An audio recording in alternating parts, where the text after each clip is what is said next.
dudes. And welcome back, everybody, to the Nerdcore Live Show. It is a Saturday night. You know what that means. We're back for some more Daredevil Born Again Season 1. And as always, is the Nerd County Hero host, Sean Alonso, and wonderful co-host, Brad Yoda. Everybody, a wonderful, wonderful Saturday night, and don't be going traipsing down hallways. Nope. Ballrooms now. Ballrooms now. Yeah, ballrooms. But yeah, man, hope everyone is having a good day. I hope everyone's having an amazing Saturday night, getting ready for their Sunday. And, excuse me, I hope that you guys have been enjoying the week of no content because I haven't put up anything. I've been terrible. I am so desperately hoping that we can get somebody to do this. Please. It's just not going to get, done the way it's supposed to with me. I can't. You'll get your content. Yeah. It might just be a little late. Well, it's good for the patrons because they get to keep it for a long time. Yeah. But, yeah. I mean, the freebies get it. Yeah. So that just proves if you want it on time, you got to Patreon. You got to pay a little bit. You pay $1. Yeah, pay $1. Yeah. It's just, Brad, pay $1, hear us holler. Hey. Yeah. Work, watch these movies, stream, work out, do the podcast. I mean, I barely have time to edit my clips and I can't say anything because my clips are way harder to edit than this. This is the easiest thing. We don't really edit anything. You add the commercial or the ad. That's about it. It would be like the simplest edit. It would be like, if anybody wants to reach out, it would be the easiest $20 you will ever make in your life. It would be the easiest $20 we could pay you. And it would probably come out like what? Like $20. But yeah, it was $20 for 2 episodes, man, that we do during the week. Yeah. Easiest $20 you ever get in your life. Because would not be a hard thing to edit at all. We could just do an ad in the episode if you want. No, but that defeats the whole purpose of the patrons getting an ad-free viewing. That's true. Because they pay to get it early and ad-free. Yeah. Yeah. I was just thinking back to other podcasts, and sometimes they'll just state an ad and go on. Yeah. I've been listening to that one guy. I saw him on TikTok, but he does the financial stuff. And he has the people who are pretty shitty with their finances come on and he just yells at them. It's been pretty funny. As they say on the streets, $20 is $20. $20. Stacey, you want $20? On $20, Stacey. You don't even have to be that proficient. Well, technically it would be 15 because he pays us. Yeah, 15, yeah. Yeah. But, Brad, how are you doing today, bro? I'm doing good. I had a pretty full day today, and it's not done yet. But we had to go out, and Brenda had to go buy a fridge for her work. Went to the grocery store, cleaned my kitchen, and now we're after I get done with this, I got to go bottle wine. So I got 6 or 7 gallons of wine to bottle. Yeah.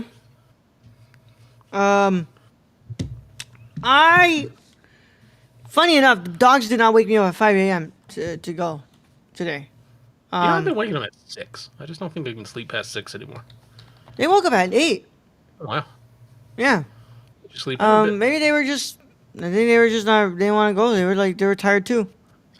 But I had fun last night. So the reason we didn't podcast is Brenda wanted to meet with her mom, and we went to a bar. And it was a cocktail bar, so it was pretty nice. It was one in town that we hadn't been before, so it was fun. Nice. Yeah. So I streamed. I went to work out. I did my shoulders and my biceps today. Fucking shoulder was, holy shit, I got a pump on my shoulder, bro, for sure. Because I was just feeling that motherfucker was just like.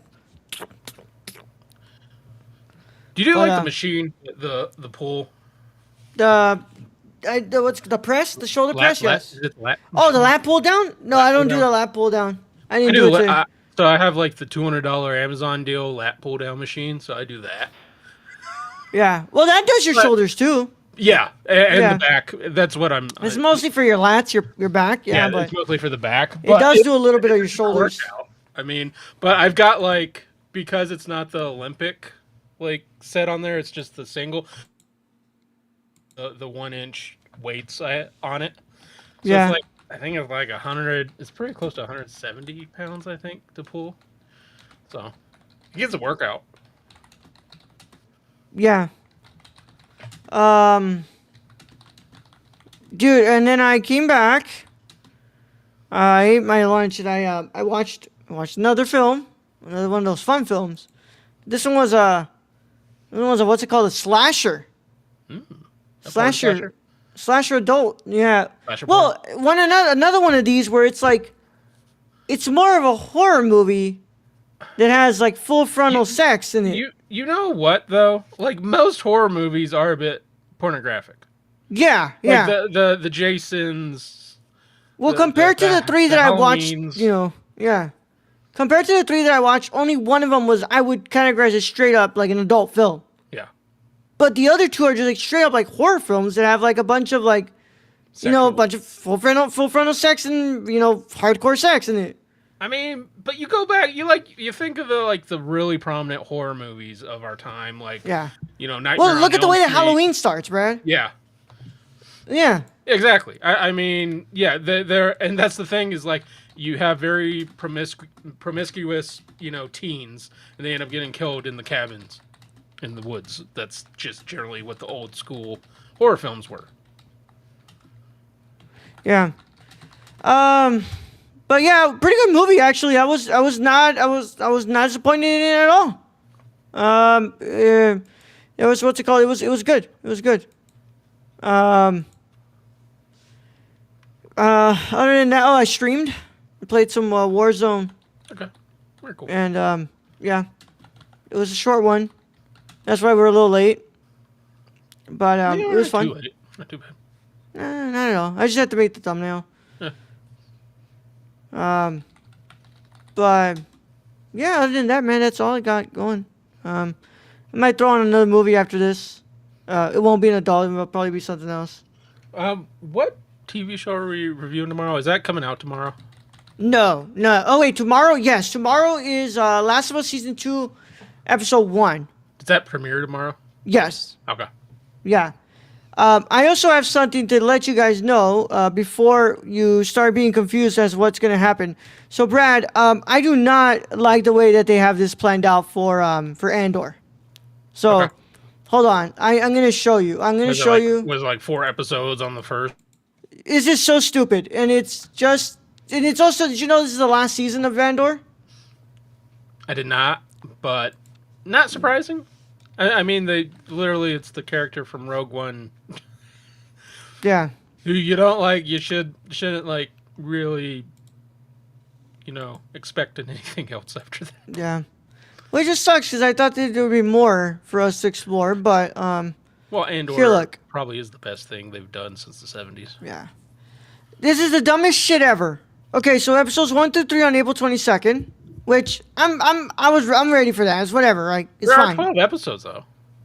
But look at this, Brad. 3 at a time? 4 through 6 on the 29th, So that's 7 later. through 9 on the 6th, Okay. 10 through 12 on the 13th. What is this stupid release strategy here? Why aren't they doing Why are we doing week-to-week episodes here? like I get the 1 to 3 on the first, but Because they always do that. Yeah, Yeah. like whatever.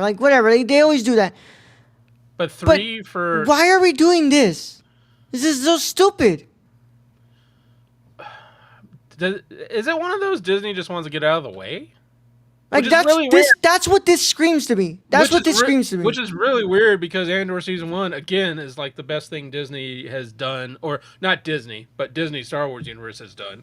It's the best thing Star Wars in general has done since the original movies. Yeah.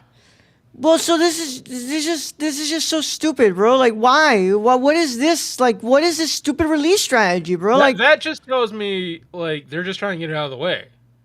yeah. And it's like, dude, like we have 12 episodes. Okay, you want to do 1 through 3 on the first day? Like, cool. You've done that before. It's whatever. But 3 episodes each week? That is so stupid, Brad. Some people seem to like it in the messages there. Why can't all the other shows have 12 quality episodes and drop like this? Like 12 episodes is nice. That's better than the fucking I'm 6 not or mad 8 at 12 episodes. Yeah. Not mad at 12 episodes. But I don't get the strategy for dropping 3 at a time. Yeah. Me neither. I think it's dumb. And the old 6 episode. The whole 6 episode premiere. Yeah. Get them hooked. So, we're not going to be following that, in case you were wondering. We will do the first 3 episodes as the season premiere, as we usually will. And then figure it out from there. And then from there, we're just going to go one episode each week. We are not going to be doing that stupid shit. Like, that is dumb as fuck. Otherwise, we just wait till the end and binge. And we would just do a fucking season review. Yeah, we could do that. Yeah. But no, I want to do week to week. Okay. Because it is going to be a little bit harder come spoilers, but I don't know. Maybe we'll just do that. Maybe we will just do a season 2 review because it is going to be a little hard to prevent not spoilers. Yeah, to avoid spoilers. And I say, even though we already know that Cassian Andor dies in Andor, so it's like, and in Rogue One, but we got to go get it out of the way to make for the big follow-up series. Sorry. Yeah. Fucking Brad, what the fuck? It's not like they have another show lined up after that. Stupid. So stupid. I'm down for Darth Jar Jar. Yeah. But yeah, that's what Andor looks like. Stupid. I don't know why they decided on that stupid release strategy. That's what Andor looks like. Stupid. Yeah. It looks stupid. It's stupid. It's a stupid release strategy. I'm not a fan of it. Just like I wasn't a fan of dropping episode 5 and 6 of Daredevil Born Again in 1 week. But after watching 5, I realized I know why they did that. Yeah. Still pissed about that. But nonetheless, we're not here to review Andor just yet. But yes, we will be back tomorrow for Season 2, Episode 1 of The Last of Us. Right after the show ends, we'll be live to do our review. I'm so excited for that. Super excited. But without further ado, Brad, let's get this going. If you have not watched this week's episode of Daredevil Born Again, you should probably get out of here if you care about spoilers. But if you don't care about spoilers or you've already seen the episode, go ahead and stay. Either way, how it goes is your one and only spoiler warning and is in effect after these words from our sponsors in a 5, 4, 3, 2, 1. Let's see how fast I can go get one. Today's episode of the Nerdcore Live Show is brought to you by SeatGeek. Whether you want to see your favorite band, sports team, or comedian, SeatGeek has you covered. We're proud to be partnering with SeatGeek to offer you $10 off with code TheNerdCore. That's $10 off your first order at SeatGeek.com with code THENERDCORPS. So take a seat at your next live event with SeatGeek. Thank you. Now let's get back to today's video. Welcome back. All right, let's go ahead and do this, Brad. God damn, that boy fast. Yeah, bro. It would have been quicker if I already had the light on in the kitchen, but I didn't have it on. That boy fast. Yeah. Sorry, I drank a protein shake before this, and I didn't have any water on me during the stream, so I am kind of thirsty right now. Brad, let's go ahead and do this thing. Season 1, Episode 8, titled Isle of Joy. At his inaugural black and white ball, Mayor Fisk tightens his grip on New York City. Matt Murdock learns shocking information when an old enemy reaches out. Episode is directed by Justin Benson and Aaron Moorhead. Written by, created for television by Dario Scartapane, Matt Corman, and Chris Ord. Written by Jesse Winguto and Dario Scartapane. Executive story editor is Catherine Blair. And staff writer is Devon Kleiger. And of course, Daredevil is created by Stan Lee and Daniel Everett. Yeah. Bill Everett.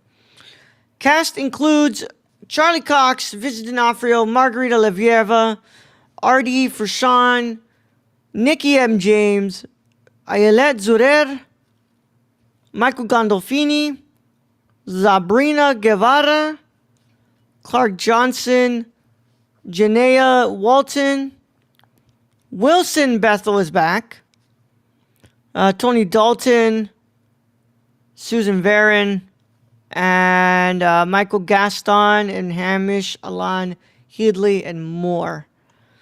Let's see, do we have any trivia here?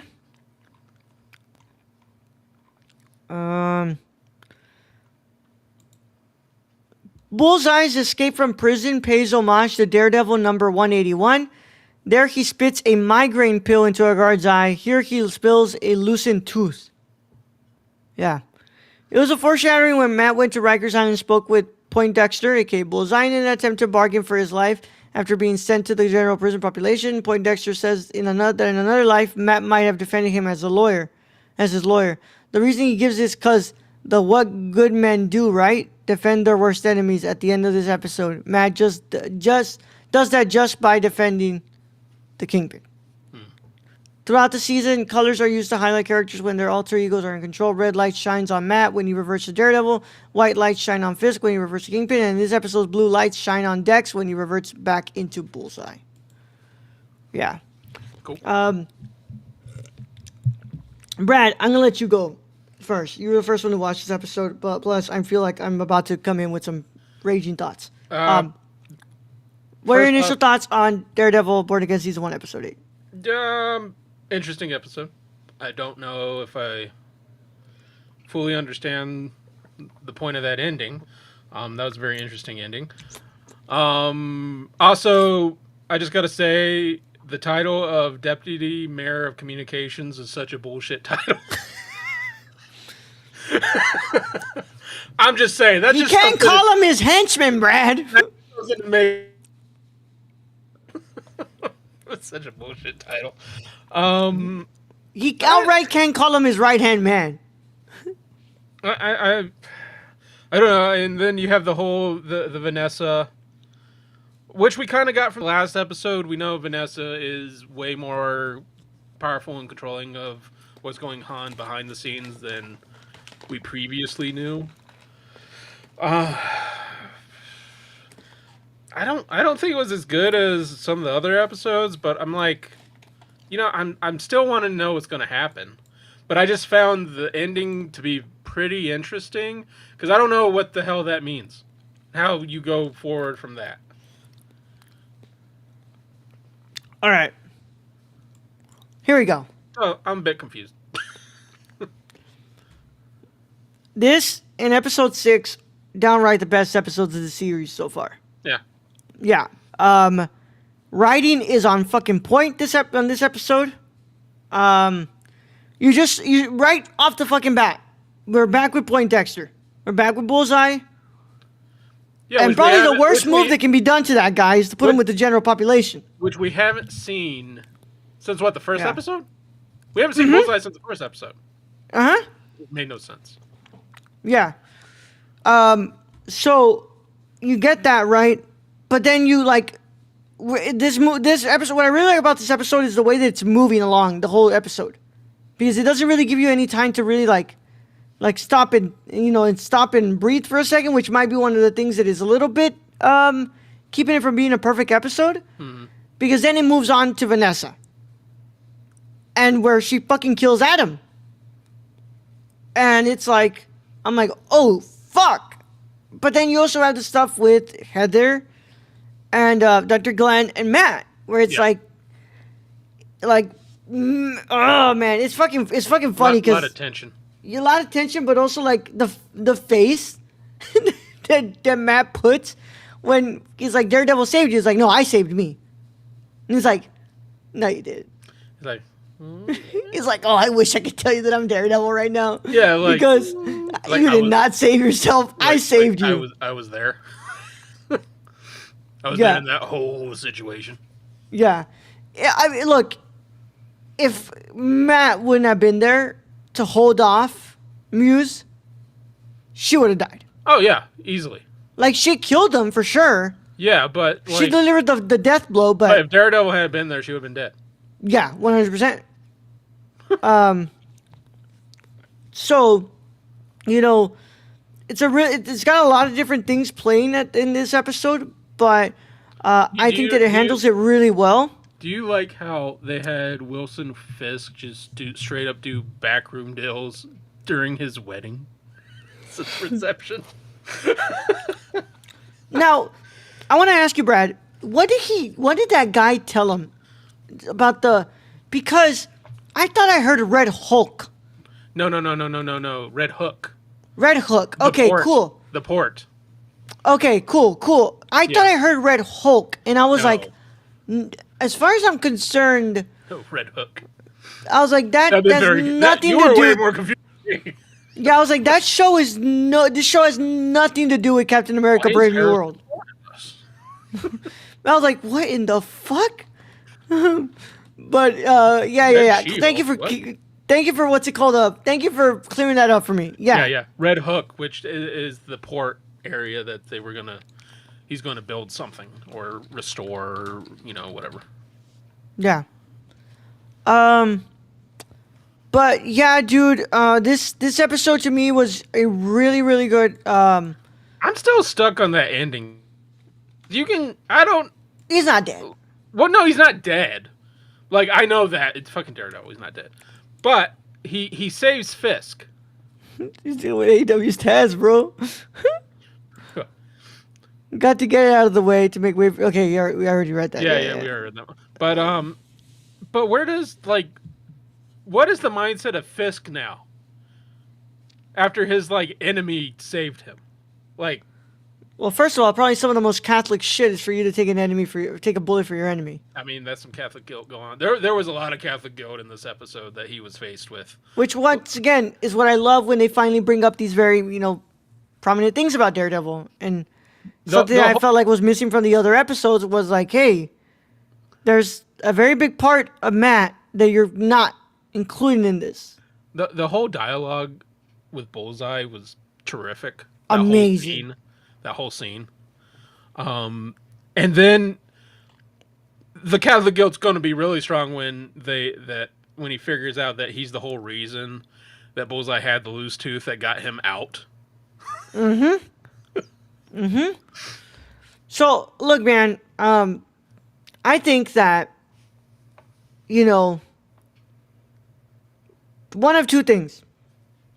He wanted to make sure that Fisk didn't tell Heather that he was Daredevil, and inadvertently taking a bullet for Fisk, who has before caused a lot of trouble, would kind of maybe make Dr. Glenn think, how is he Daredevil? Yeah. Why would Daredevil take a bullet for his arch nemesis? That's one of my processes here. Also, the question being, how did Matt know the bullet was traveling towards Fisk to jump out in front of him? Hearing, Brad. He was hearing him cock the fucking thing. No. But how would Heather know that? True. Oh, true. Yeah. It's got to look really awkward. Yeah. So, that's one of my processes, is I think that, him taking a bullet for Fisk kind of clears up probably clears up with Dr. Glenn, making her think, a lot of confusion for Fisk in my mind. Yeah. You can see his face, looking back. What the as fuck? He's trying to get Vanessa out of there. He's like, what the hell? Yeah. Or, two, that, that he wanted to, he knew that he wasn't going to, die from it. So he had to, create a diversion. But also, now we definitely know that Bullseye was not the fake Punisher. No. And we know that Vanessa ordered the hit on Foggy. Yeah. Well, the hit. Did you see how she tried to pull away from Matt when he said that? She was literally trying to run. Yeah. I love the whole, before that, the whole, what's it called? Hold on. It's but you're going to need a lead with Dr. Glenn. Yeah. Yeah. And once again, I love what we're doing when we highlight those senses, the hearing and the touch and all that of Matt, and how the aspect ratio completely changes. I like the whole conversation when he gets to the party and, Heather's really putting it on him. It's like, you never listen. And then he's literally not listening. No, he's not listening.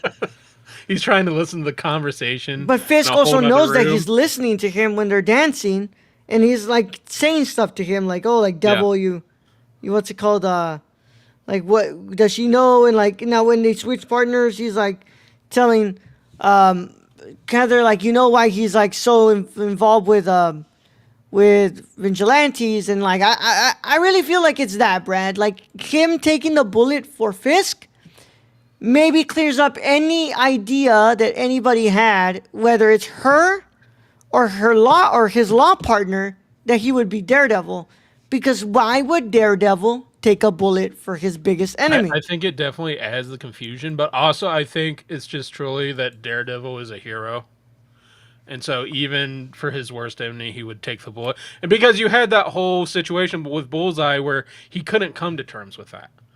Like, he's willing to sacrifice himself, but he's not willing to go help someone who basically killed his best friend.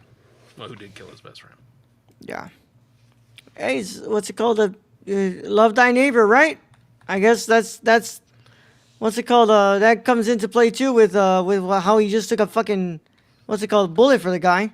Yeah. But Brad, I have to say, I thought the writing was really good in this episode.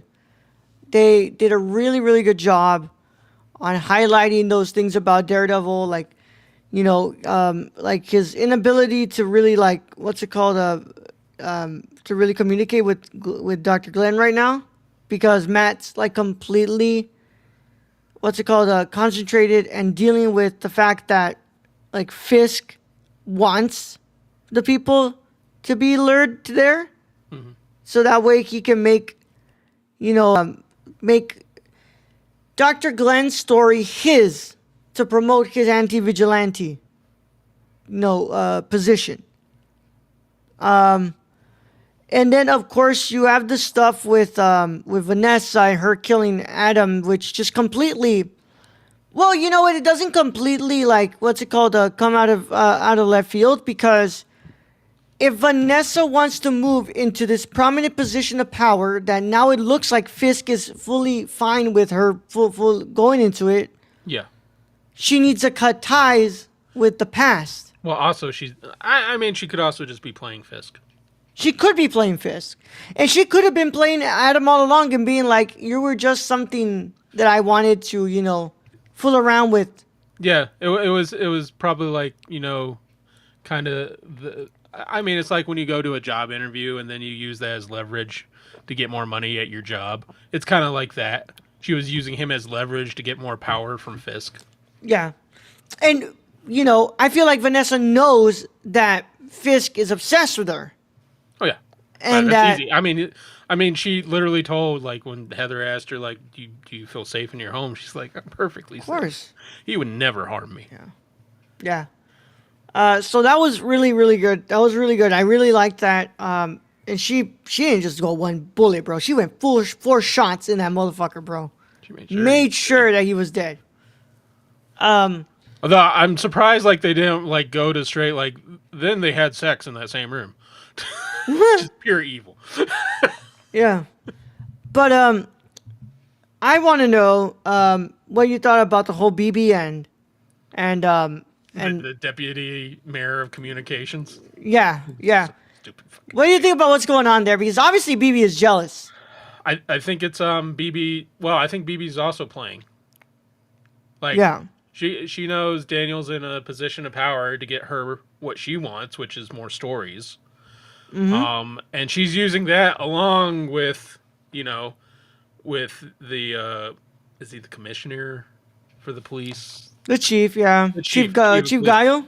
Yeah, which that was a whole nother scene after that, which just shows the chief has no fucking power. Yeah. Like, over his police force anymore. Yeah. It's done. When they're all like starting to blame BB, like, you're fabricating stories. Like, you're making it seem like these people are doing good, but like, they're not. And as you can tell by the fucking guy who was frying that dude's hand. Yeah.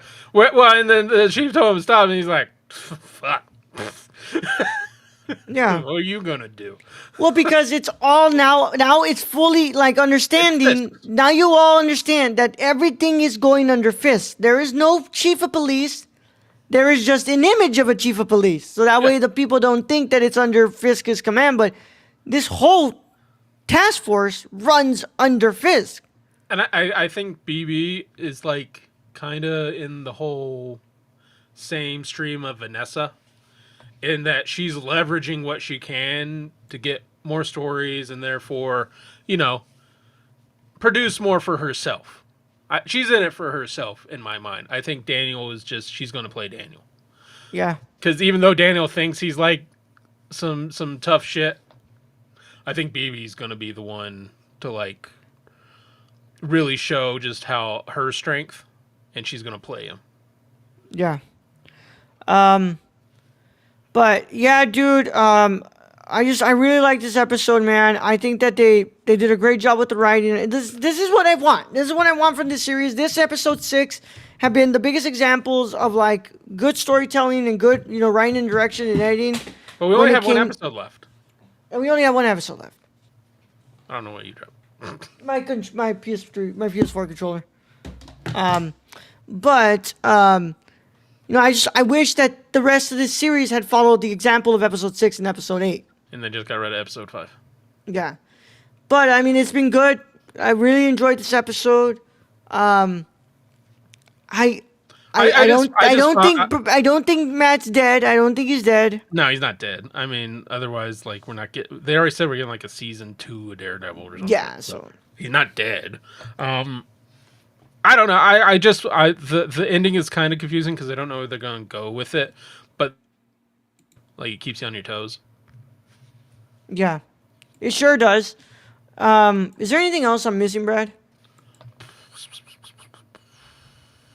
Because we talked about BB. I mean, the whole the bar scene was kind of cool. Oh, the bar scene, which by the way, he's like, can't even use his cane to get like. I didn't notice. He goes, I didn't notice. Yeah. Yeah, it comes down to the fact that like once you spend so much time with the dude, I'm pretty sure you forget that the motherfucker's even blind. Yeah.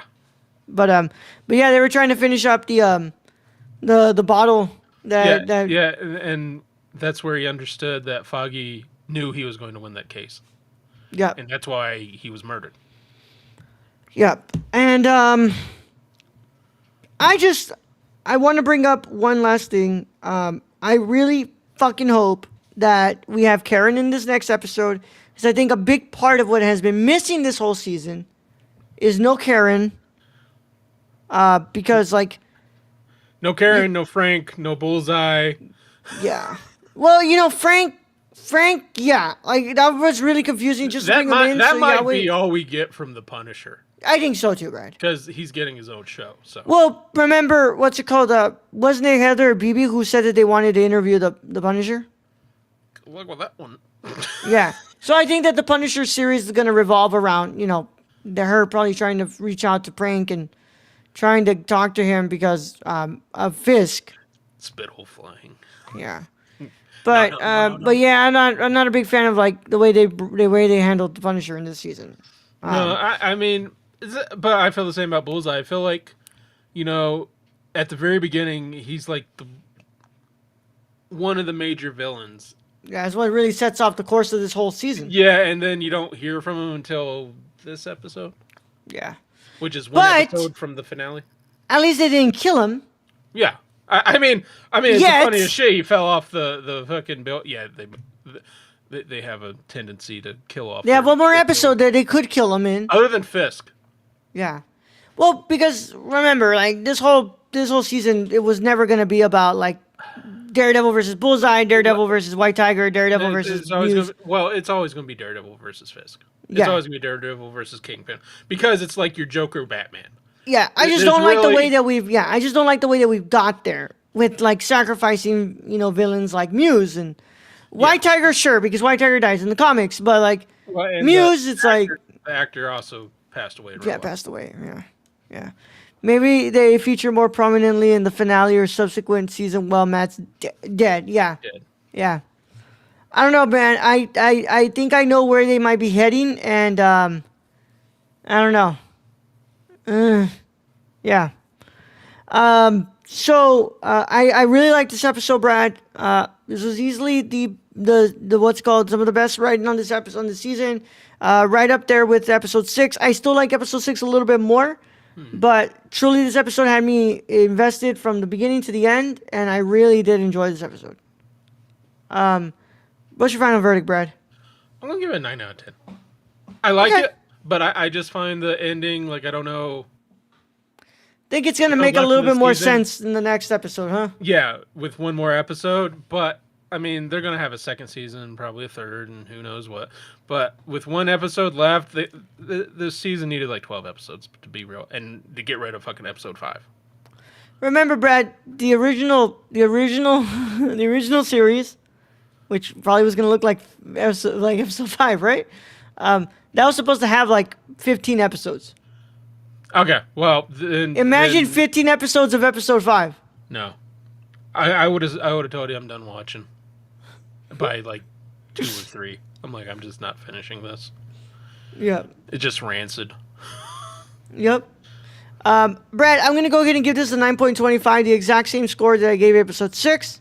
This is fantastic, but I'm still the same way. I feel the same way about this show. I like it. It's really good. But I'm just not loving it. It's had 2 episodes. They're really surprising. They did a great job. But I can't say that this series is, like, amazing. Series isn't bad, but I am in agreement. It's not like... I haven't been amazed by anything yet. Yep. For sure. I think that's it, right, Brad? That's all we got. I think we covered everything. I mean, the Kingpin in the white suit always goes hard. Fuck yeah, it always does go hard. And Vanessa in the red dress. Yeah. That actress is amazing, bro. Yeah. Yeah. All right, man. With that being said, that concludes our review of Daredevil Season 1, Episode 8. And, of course, follow along with us on nerdcore.com, Twitter at the Nerdcore, Instagram at the Nerdcore, Letterboxd at the Nerdcore, TikTok at the Nerdcore, Patreon.com/Nerdcore. Discord link is in the description below. If you're watching on YouTube, make sure you leave a comment. Subscribe to the channel, click the notification bell so you don't miss a single video that drops on the channel, and leave a like. You guys are not really big fan of these reviews of Daredevil Born Again, but I get it. You know, it's not... I don't know. I would have thought that people were going to be enamored with Daredevil Born Again and wanting to watch it, but I guess you guys showed out for Invincible Season 4, but, you know... Season 3. But yeah, but it's all good. I think that the show is good. It's just not. I think maybe people are, you know, with Marvel, it might be they're I don't know, kind of tired. I think they're fatigued. They're fatigued. Yeah. I think the fatigue is there for Marvel. You know, because they were saying like Marvel fatigue, like I don't know, like 5 years ago, but I think it's really hitting a peak probably now. Yeah. We'll see how it goes with Fantastic Four and all that stuff. Yeah. But nonetheless, make sure you check us out on your favorite podcast app of choice. Leave a 5-star review and follow us on that app. And of course, thank you to our patrons. Without them, it's not possible. Tomorrow, right after Last of Us Season 2, Episode 1, review on this channel to talk about it. I'm so fucking excited, man. I'm really optimistic. I'm optimistic, but I am not, blindly optimistic. Just ready to see what we got here. And I'm sure it's going to be a good review for us. So we'll see you guys tomorrow. And then Monday, we're going to continue on with our extra reviews. So, which, by the way, Brad, I'm pretty sure I need to put up the schedule for you, right? Yes, please. All right. With that being said, we'll catch you guys tomorrow. Brad, let's go ahead and send him out of here. All right, Raul, the main host as always. Thank you to Stacy for joining us in chat. Thank you to our listeners out there, our Patreon supporters. We appreciate each and every one of you. And to end this episode, I don't know, never wear white to a wedding? Young Yoda out.